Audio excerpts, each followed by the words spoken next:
Bismillahirrahmanirrahim. Assalamualaikum warahmatullahi wabarakatuh.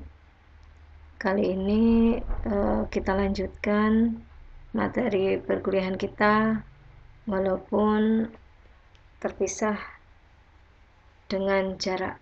Saya di rumah, kalian juga di rumah masing-masing. Semoga kita semuanya dalam keadaan sehat walafiat, dilindungi oleh Allah Subhanahu wa taala, dan cobaan virus ini segera berlalu dan menghilang dari bumi Allah ini. Amin. Materi yang akan saya sampaikan kali ini adalah mengenai pelaku atau dader dan keturutsertaan atau deelneming dalam perbuatan pidana. Jadi bahasa Belanda dader, bahasa Belanda artinya adalah pelaku. Kemudian deelneming sering kita artikan dengan keturutsertaan atau turut serta dalam melakukan tindak pidana. Mengapa ada teori mengenai deelneming? Karena kadangkala satu perbuatan pidana dilakukan oleh lebih dari satu orang, seperti dalam video ini. Nah, ini yang memakai baju merah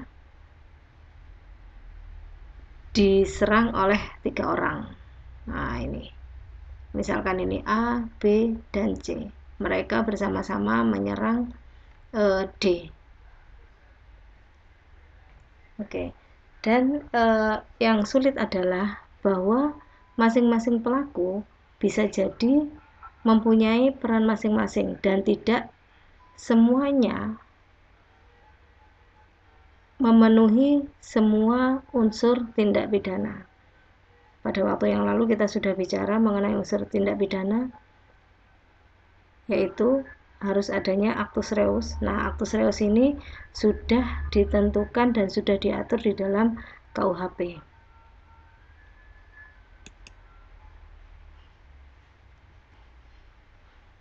Nah, deelneming berasal dari kata deelnemen. Mudah-mudahan bacaan saya benar. Deelnemen dari bahasa Belanda yang artinya menyertai.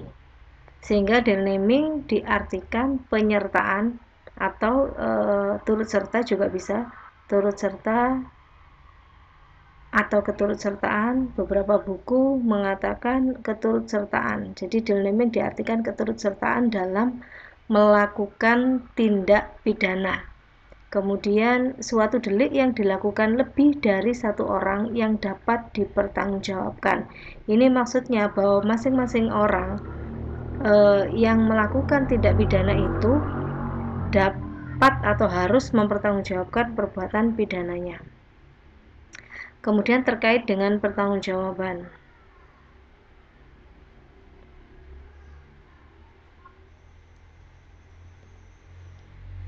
Deelneming menurut sifatnya terdiri atas deelneming yang berdiri sendiri. Pertanggungjawaban dari tiap peserta dihargai sendiri-sendiri. Kemudian yang B, deelneming yang tidak berdiri sendiri.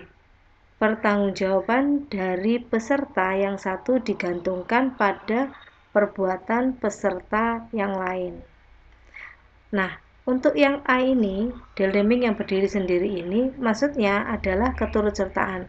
Seperti contoh gambar di awal tadi, semua melakukan perbuatan penganiayaan. Maka, pertanggungjawaban mereka dihargai atau dihitung sendiri-sendiri. Masing-masing seperti saya sebutkan tadi, si A, si B, dan si C itu harus mempertanggungjawabkan perbuatannya masing-masing. Kemudian deelneming yang tidak berdiri sendiri. Ini maksudnya bahwa ada seseorang yang melakukan tindak pidana, tetapi dia tidak, maksudnya begini, ada 2 orang atau lebih melakukan tindak pidana secara bersama-sama, tetapi yang satu melakukan semua unsur yang ada dalam tindak pidana, tetapi yang lainnya itu tidak melakukan semua unsur yang ada dalam tindak pidana. Misalkan Misalkan dalam perampokan bank. Dalam perampokan bank, kalau dalam bahasa KUHP dinamakan pencurian dengan kekerasan. Ya, jadi misalkan perampokan bank ini dilakukan oleh 4 orang. Masing-masing telah diatur tugasnya. Si A sebagai supir dan dia mengawasi di luar bank, si A. Kemudian si B, dia yang mengawasi pegawai bank, jangan sampai dia memencet alarm. Kemudian si C mendapat tugas untuk membekap satpamnya. Nah, kemudian si D ini mendapat tugas untuk mengambil uang yang ada di dalam bank tersebut. Nah, yang telah melakukan semua unsur tindak pidana itu adalah si D. Tetapi yang lain itu tidak melakukan semua unsur dalam tindak pidana. Misalkan pencurian, itu kan ada unsurnya ada unsurnya barang siapa mengambil barang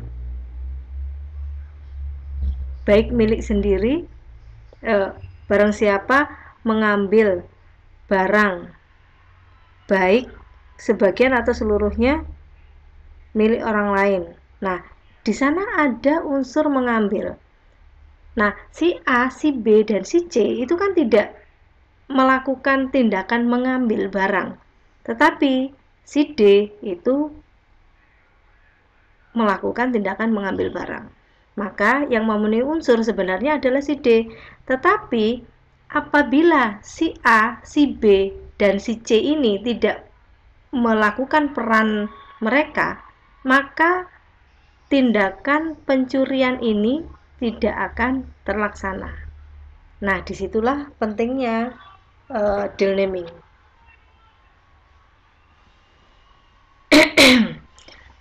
Nah, deal naming ini diatur pada pasal 55 dan 56 KUHP. Sebenarnya untuk keturutsertaan atau satu tindak pidana yang dilakukan oleh banyak orang itu diatur mulai pasal 55 sampai pasal 60. Ya, nanti di pasal 59 dan 60-nya itu berbicara mengenai keturutsertaan dalam sebuah korporasi. Nah, sekarang kita baca pasal 55 KUHP. Pasal 55 KUHP ini ada 2 ayat, ayat 1 dan ayat 2. Kemudian yang ayat 1-nya itu ada 2 juga. Ayat 1 berbunyi, dipidana sebagai pelaku tindak pidana. Yang pertama, mereka yang melakukan, yang menyuruh melakukan, dan yang turut serta melakukan perbuatan pidana. Mereka yang melakukan, dalam bahasa Belanda dikatakan sebagai pleger atau dader. Kemudian yang menyuruh melakukan disebut sebagai doonpleger. Kemudian yang turut serta melakukan perbuatan dikatakan sebagai mededader. Jadi ini adalah dader, yang menyuruh melakukan adalah doonpleger, dan yang turut serta melakukan perbuatan mededader. Kita lanjutkan dulu.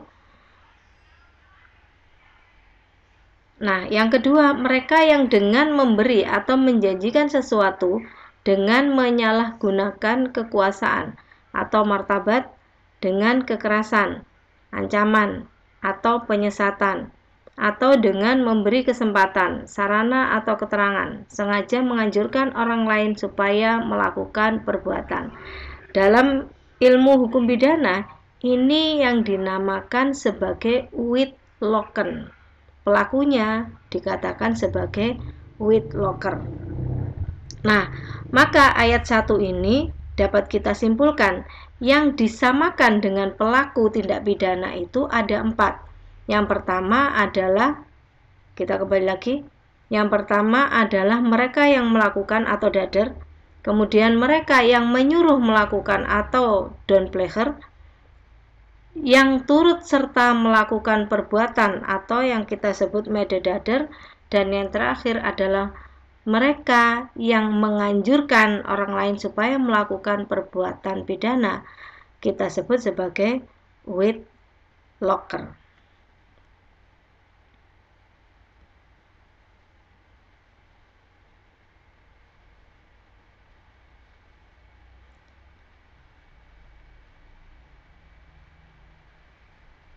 Nah, ini adalah pasal 55 yang saya sebutkan tadi. Yang pertama adalah orang yang melakukan perbuatan, yaitu player atau dader. Kemudian yang kedua, downplayer. Downplayer, orang yang menyuruh melakukan perbuatan, atau middledader. Kemudian orang yang turut melakukan perbuatan atau turut serta melakukan perbuatan pidana yang kita sebut sebagai mededader. Kemudian orang yang sengaja membujuk atau menganjurkan untuk melakukan tindak pidana yang disebut witlocken, dan orangnya disebut sebagai witlocker. Nah, kemudian ini yang poin 1, 2, 3, 4 ini masuk ke pasal 55 dan disamakan dengan pelaku. Kemudian poin yang kelima ini masuk ke dalam pasal 56 yang kita sebut sebagai medeplichtig, atau orang yang membantu melakukan perbuatan. Jadi nanti saya jelaskan satu persatu. Orang yang melakukan delik atau dader atau pleger tadi ya. Bahasa Belandanya adalah dader atau pleger tadi. Kemudian bahasa Indonesia orang yang melakukan perbuatan.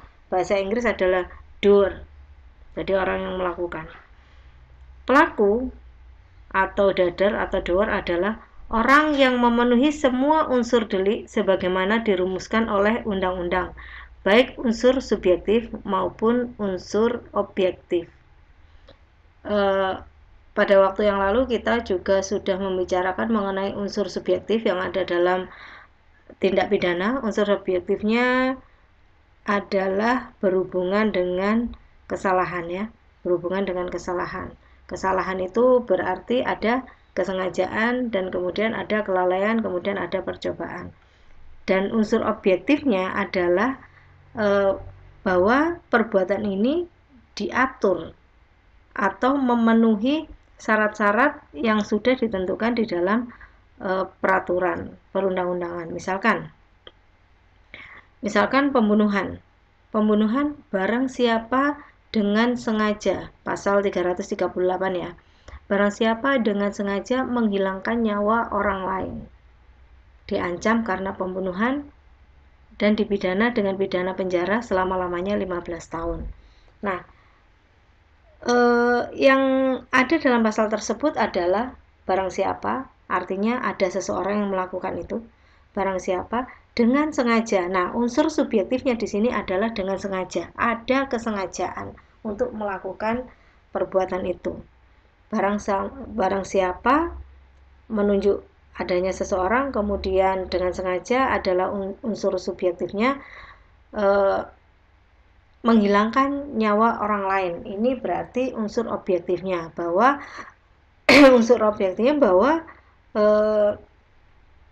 perbuatan orang tersebut yang disengaja tadi itu menghilangkan nyawa orang lain. Nah, orang yang memenuhi semua unsur tersebut disebut sebagai pelaku atau dader atau doer.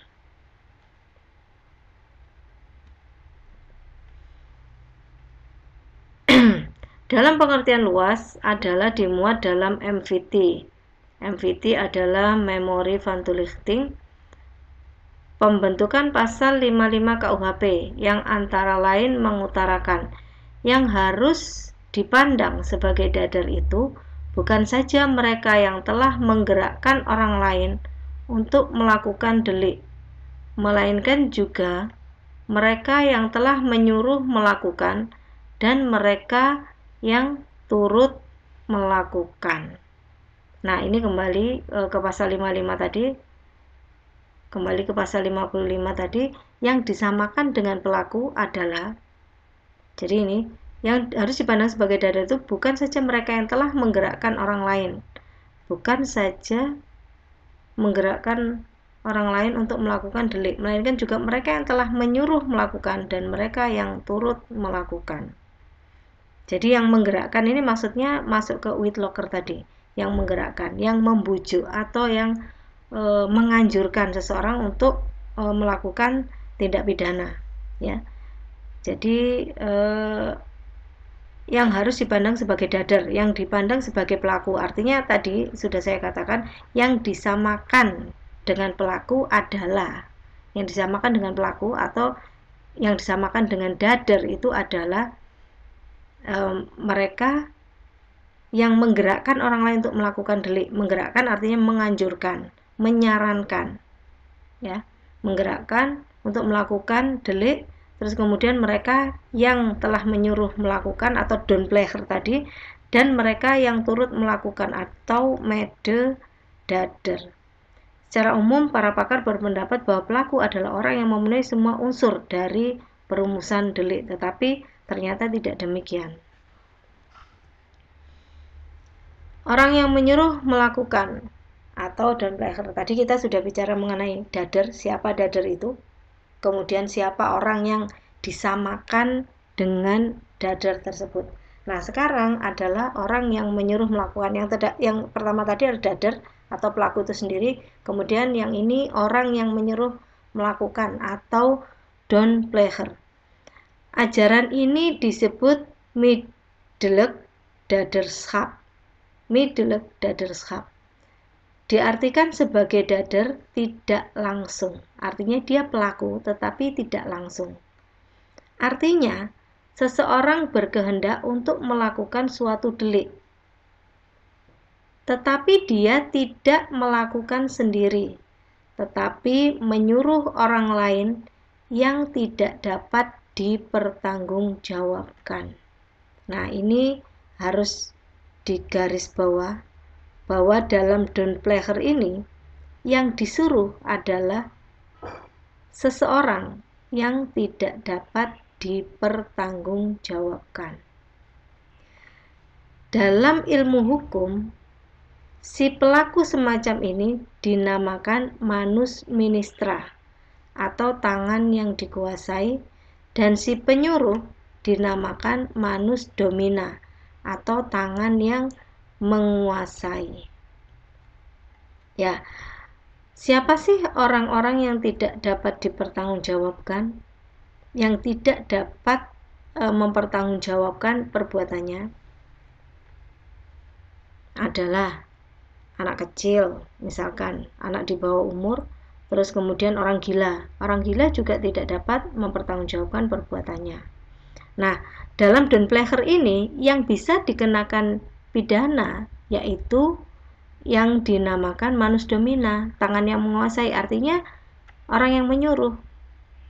Orang yang menyuruh, misalkan si penyuruh dia bernama Anang misalkan. Maaf yang namanya Anang ya. Anang menyuruh seorang anak kecil untuk mengambil dompet seseorang. Dek, tolong ambilkan dompet itu yang di sana. Nanti adik saya kasih es krim. Nah, adik ini tadi kemudian mengambil, anak kecil tadi ya, mengambil dompet yang disuruh kemudian diberikan es krim. Nah, maka orang yang menyuruh tadi sebagai manus domina atau yang menyuruh melakukan downplayer. Artinya dia yang akan dimintai pertanggungjawaban pidana.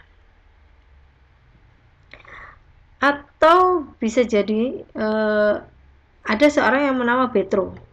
Nah, Petro ini menaruh dendam kepada Sulu misalkan. Petro menaruh dendam kepada Sulu. Nah, Petro ingin memukul Sulu, tetapi dia tidak mau melakukan sendiri. dia menyuruh orang lain. Nah, orang lain ini adalah orang gila. Dia memberikan alat kepada orang gila itu. Misalkan kayu. Pak, pukul dia, pukul gitu. Nah, ketika memahami perintah si Petro, nah kemudian orang gila ini memukul Sulu. Nah, yang dikenai pertanggungjawaban pidana adalah si penyuruh, yaitu Petro, bukan orang gila tadi, karena orang gila tadi tidak dapat mempertanggungjawabkan perbuatannya. Nah, Don Pleasure ini mengandung arti bahwa yang pertama, bahwa yang disuruh adalah manusia. Harus manusia, jadi tidak bisa yang disuruh adalah robot atau yang disuruh adalah anjing dan lain sebagainya, itu tidak bisa. Ya, jadi kalau misalkan yang disuruh anjing, berarti manus ministranya nggak ada. Berarti murni dia yang melakukan itu. Ya. Jadi yang disuruh adalah manusia dan manusia itu tidak dapat mempertanggungjawabkan perbuatannya. Kemudian yang ketiga, alat atau sarana ditentukan oleh manus domina atau Don Pleasure atau si penyuruh.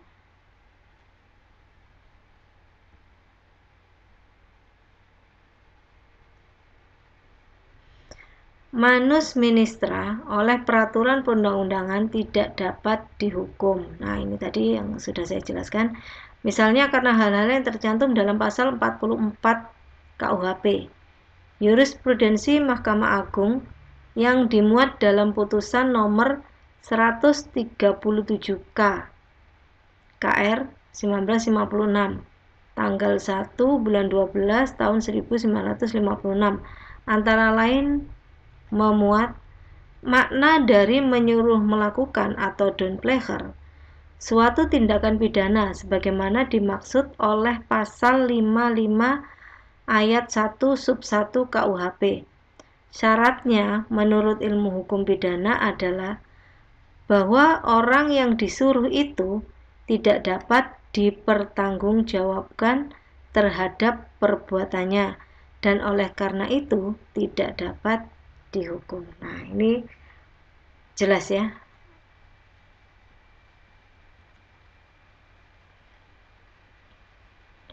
Nah, kemudian orang yang turut melakukan atau made pleasure. Orang yang turut serta. Orang yang turut serta melakukan tindak pidana atau bisa dikatakan orang itu bersama-sama melakukan tindak pidana atau made pleasure. KUHP pasal 55 bab 5 tentang turut serta melakukan perbuatan yang dapat melanggar hukum. Penjelasannya bahwa orang yang turut melakukan atau made pleasure adalah memiliki arti kata bersama-sama melakukan.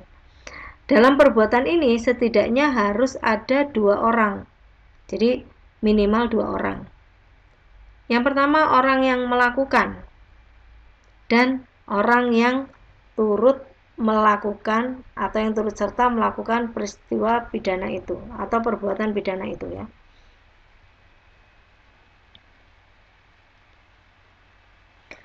Van Hammel dan Trapman. Made pleasure adalah apabila perbuatan masing-masing peserta memuat semua anasir-anasir perbuatan pidana yang bersangkutan. Maksudnya perbuatan masing-masing peserta memuat semua anasir, maksudnya unsur-unsur perbuatan pidana yang bersangkutan. Mulyatno mengatakan made pleasure terjadi kerjasama yang erat antara mereka pada waktu melakukan perbuatan pidana. Mulyatno mengatakan terjadinya kerjasama yang erat, artinya tidak semua yang melakukan tindak pidana ketika itu yang dilakukan secara bersama-sama itu memenuhi semua unsur tindak pidana yang ditentukan dalam peraturan. Kesimpulan dari dua pendapat ahli hukum pidana di atas, medepleger adalah orang yang melakukan kesepakatan dengan orang lain. Nah, melakukan kesepakatan artinya sebelum melakukan tindak pidana, masing-masing peserta itu sudah menyadari, sudah melakukan kesepakatan, sudah mengetahui tindakan apa yang akan mereka lakukan. Ya. Medepleger adalah orang yang melakukan kesepakatan dengan orang lain untuk melakukan suatu perbuatan pidana, dan secara bersama-sama pula ia turut beraksi dalam pelaksanaan perbuatan pidana sesuai dengan yang telah mereka sepakati. Nah, dan secara bersama-sama pula ia turut beraksi, maksudnya bahwa meddader ini harus ada di tempat yang sama, harus ada di TKP ketika mereka melakukan tindak pidana. Remeling mengatakan, agar pelaku dalam perbuatan pidana bisa dikatakan sebagai medepleger, maka harus ada unsur-unsur turut serta melakukan. Harus ada kerjasama yang disadari. Nah, itu tadi maksudnya masing-masing peserta menyadari tugasnya masing-masing. Dan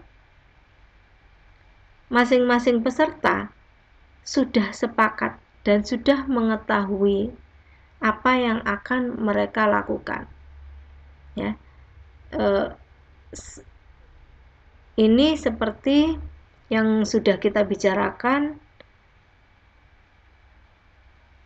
yaitu adanya actus reus dan mens rea. Dalam pertanggungjawaban pidana harus ada dua unsur itu ya, harus ada actus reus dan ada mens rea. Mens rea itu adalah bahwa mereka sadar, dan actus reusnya bahwa aksi mereka lakukan bersama-sama. Pelaksanaan perbuatan pidana secara bersama-sama. Nah, ini actus reusnya ini, bahwa mereka melakukan perbuatan itu bersama-sama.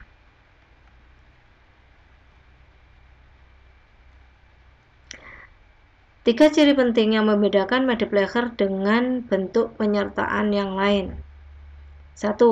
Pelaksanaan perbuatan pidana melibatkan dua orang atau lebih.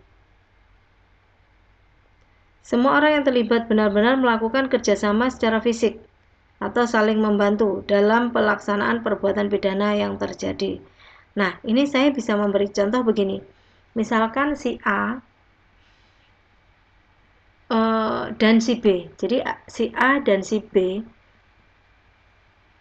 hendak memukuli si C. Jadi si A dan si B hendak memukuli si C.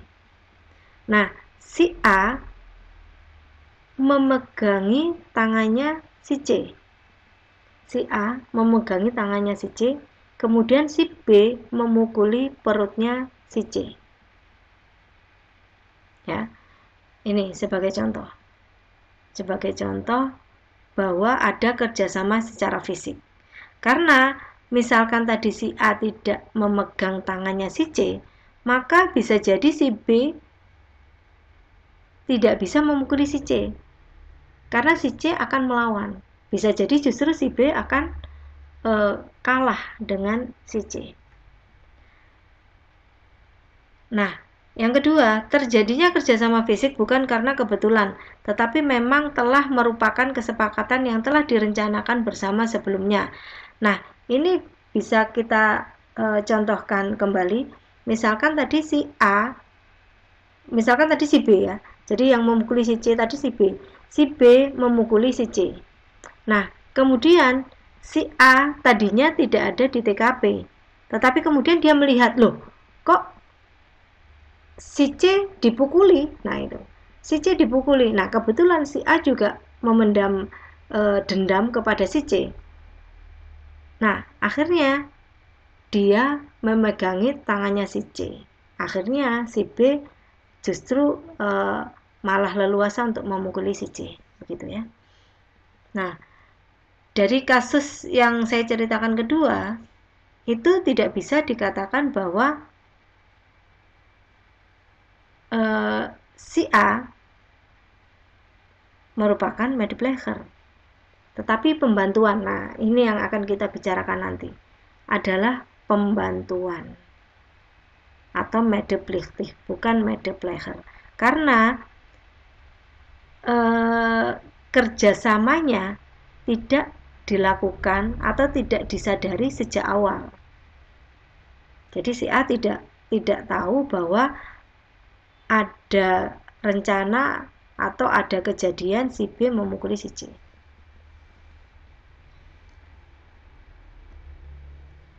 Nah, ini contoh medepleger. Anton berniat mencuri di rumah Budi. Anton mengajak Charles untuk bersama-sama melakukan. Keduanya masuk rumah dan mengambil barang. Atau Charles yang menggali lubang sedangkan Anton masuk dan mengambil barang-barangnya. Di sini Charles dihukum sebagai medepleger karena melakukan perbuatan pelaksanaan pencurian itu. Andai kata Charles hanya berdiri di luar untuk menjaga dan memberi isyarat kalau ada orang yang datang, maka Charles dihukum sebagai medeplichtig atau pasal 56 sebab perbuatannya hanya bersifat menolong saja. Nah, untuk medeplichtig akan saya jelaskan berikutnya. Ini ada contoh.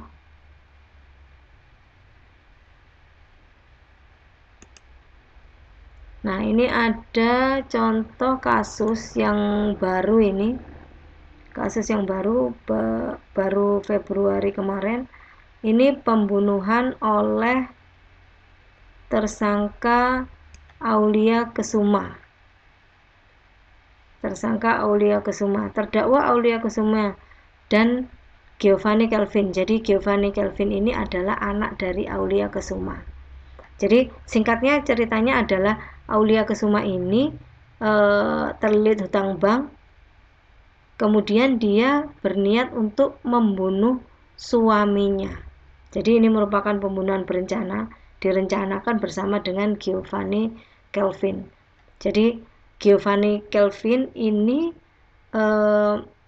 mengetahui sejak awal, bahkan merencanakan bersama dengan ibunya untuk membunuh Edi Chandra Purnama alias Pupung yang merupakan ayah tirinya dan saudara tirinya M.Adi Pradana alias Dana.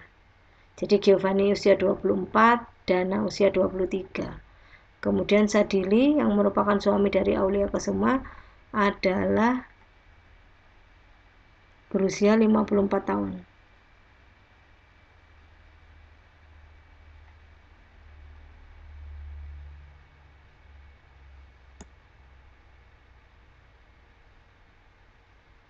Nah, dalam surat dakwaan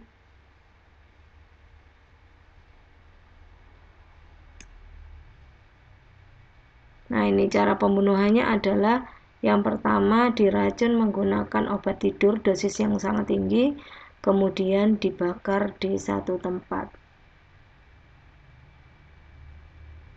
Nah, dalam sidang dakwaan tersebut terungkap bahwa Aulia Kesuma bersama anaknya Giovanni. Nah, ini berarti ini satu tindak pidana pembunuhan berencana dilakukan oleh dua orang secara bersama-sama.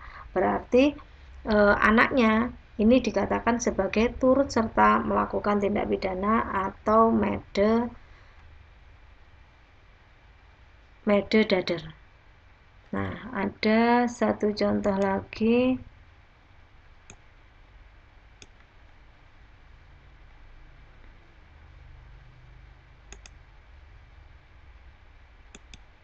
Bismillahirrahmanirrahim. Assalamualaikum warahmatullahi wabarakatuh. Waalaikumsalam warahmat. Hari ini Polres Gresik melaksanakan kegiatan press conference di mana kami awalnya mendapatkan laporan polisi pada hari Sabtu tanggal 21 Maret 2020. Nah, ini suaranya nggak begitu terdengar. Dan ternyata ini adalah para satu, tersangka. Tiga laporan di waktu yang kurang lebih berdekatan, ya. Yang satu tanggal 21 hari Sabtu jam 1 pagi, kemudian yang satu lagi jam setengah 2 pagi. Tersangka pencurian. Jadi ini masih ada, jedahnya kalau tidak salah, 2 orang lagi yang masih belum tertangkap. Dan TKP-nya Itu yang pertama di Suci Manyar, Kecamatan Kebomas, kemudian di pinggir jalan Noto Prayitno, Kecamatan Kebomas, dan yang ketiga di Simpang 3, Panglima Sudirman. Berawal dari informasi yang kami dapat dari para Polres, kemudian ulangi 16 mendapatkan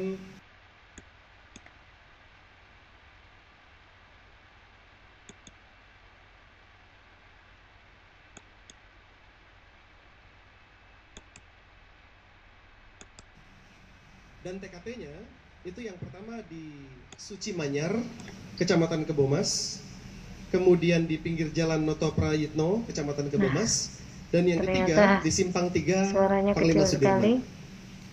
Berawal dari informasi yang kami dapat dari para korban, yang mana korban sedang melintas, kemudian didatangi oleh sekelompok sepeda motor, kemudian tanpa bertanya ataupun tanpa berdiskusi terlebih dahulu, langsung melakukan penganiayaan kepada para korban.